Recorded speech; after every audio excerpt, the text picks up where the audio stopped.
And this is using their chip max to remove several pieces off the circuit board that was provided. We're going to start by looking at the chip max itself.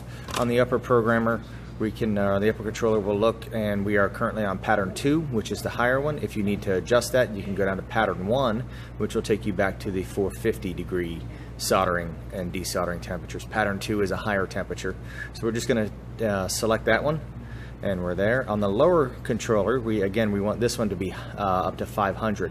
So if you want to lower that back down, you would just hold this until it gets back to the 500 and then lower your temperature to about 300, normally 350 for normal printed circuit boards. But anytime you're dealing with a metal circuit board like this, you're going to need the higher temperatures.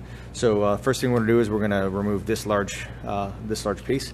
So we're going to grab the appropriate size nozzle that fits over the piece, and we will install that nozzle. You can see on the lower heat, I've installed a nozzle that helps direct the temperature to the board, and we will install that. Let me set the camera over here. First thing I'm going to do is I'm going to take wetting solution and apply wetting solution to the board around the component. It's recommended that you per Motorola that you flood the area around the component with wetting solution. This will just help transfer that heat and make sure that the piece comes off. So now we want to get that up underneath the nozzle, and we will place it appropriately and adjust the height. We want it just a little bit lower. Make sure the vacuum pump is on.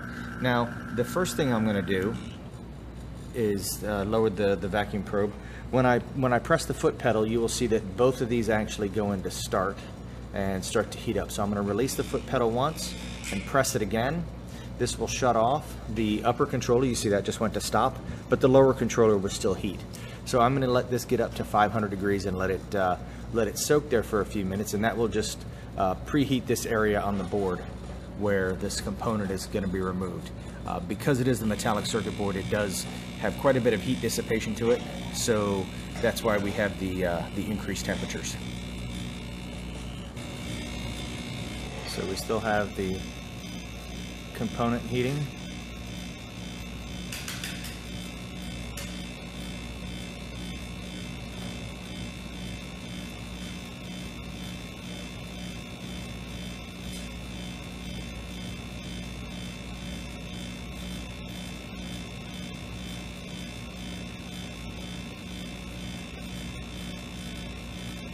And we'll let this heat for a little while longer.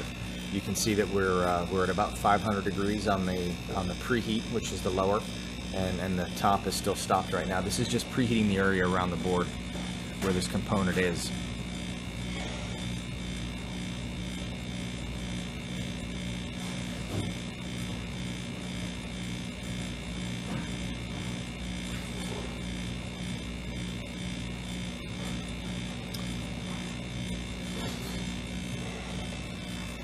Alright, so now I'm going to release the foot pedal one more time and then press it again, and this will actually start the upper controller, and now the upper controller is starting to heat, and you can still see the component on the board.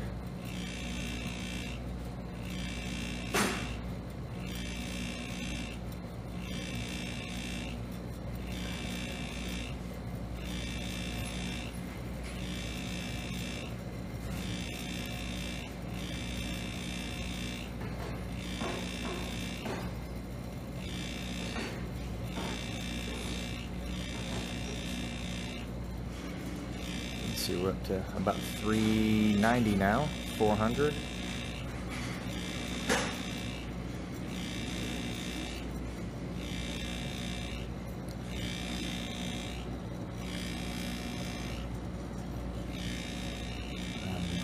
And watch it over here. And on this setting, we're coming up to 550 degrees. And we're watching this component will lift off the board. We're going to try and mark the time that it takes. We just started the second 2-minute portion of this profile.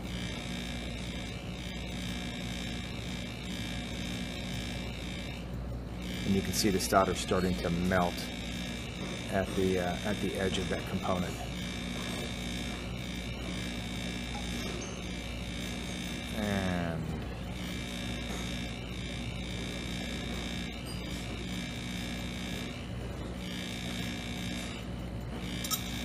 And there, the component lifted off. So now I'm going to lift the foot pedal, press it one more time, which will stop the upper controller.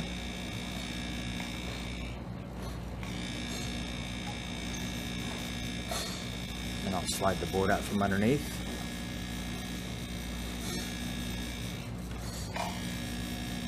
See if I can actually press the foot pedal to get to stop here.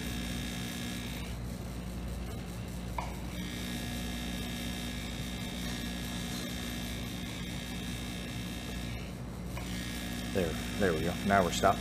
So now I'm going to set this over, and I'm going to grab a board to set this on real quick. But that lifted that component. I'm going to pause now, and then we'll move on to the next one. Okay, so here's the piece we just removed off the board. You can see the two chips below it. Those two are easily taken off now using a different size nozzle. I would use this nozzle because it again, if you want to do one at a time, will fit over top and actually just desolder those. And so those two can be removed and replaced as necessary. We'll move on for this other component here. Again, pick an appropriate size nozzle that covers the component, and we'll swap out nozzles on the chip max. And first of all, we want to let the board cool a bit because this being a metallic circuit board, it does heat quite easily. So I'm going to pause, and then we'll remove the next piece.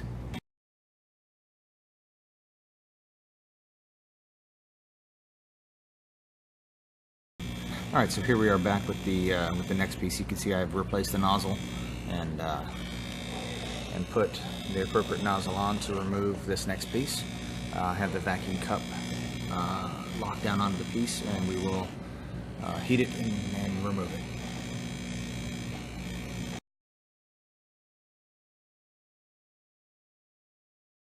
See, that piece is removed. Lift that off with tweezers. So that piece is now removed. So now I'm going to let the board cool, and then we'll turn it over and remove the other two pieces, the other two chips off the back. And so now all the components are removed. You can see the back of that chip. And if you look up here on top of the machine, there are all the components that were to be removed off this board. So now the profile will cool down, and in the meantime we will clean up all the landing areas on the board using the pad prep pen, and we'll verify that there's enough solder, and if not, we'll add some more solder, and then we'll get back to restoring all these components back onto their positions. Okay, so I've cleaned all the landings with the prep pad pen and cleaning solution, and verify that there is enough solder on all the different landings to reinstall the components. If not, we would have built solder back up. So now I'm going to take some solder flux and apply flux to the area where we're going to solder the component on. We'll just apply a little flux, and then make sure that the flux is brushed in. Let me move the camera here. Alright, and then we will place the component and get into resoldering. When we heated the board, or preheated the board, and then started the cycle. So now we're in the up at 550 for the reflow portion, and we will reflow it for about 1 minute and 32 seconds, which is what it took to remove the component from the board, and then that should resolder it back on. And I'll repeat the same with the rest of the components that were done, and at the end we will have a video of the completed board. Alright, so here we are installing the last piece. As you can see, we have already installed everything else. We're just going to get this soldered on. Our temperatures are up, and we're doing our soldering here. And as soon as we're done, we'll take this off, and we'll clean up all the extra flux, and the board will be ready to reuse. Alright, thank you. Okay, so here we are. We have now completed the board. It has cooled off, and I've cleaned it up with the cleaning solution. Got all the extra flux off, and you can see all the components are back on the board. And on this side, same thing. Everything's back on and soldered. Everything's solid. I will send this board back with your machine. When you get it back, these programmers or the controllers will be set for the same temperatures. You'll be in Pratum 2, And again, if you need to do something else, all you have to do is go back and select pattern 1, and that will be your lower temperature. And on your lower controller, it will also still be set at 500 degrees when it comes back to you. And hopefully this answers any questions. If you have any other questions about this or need assistance, please give us a call. Thank you.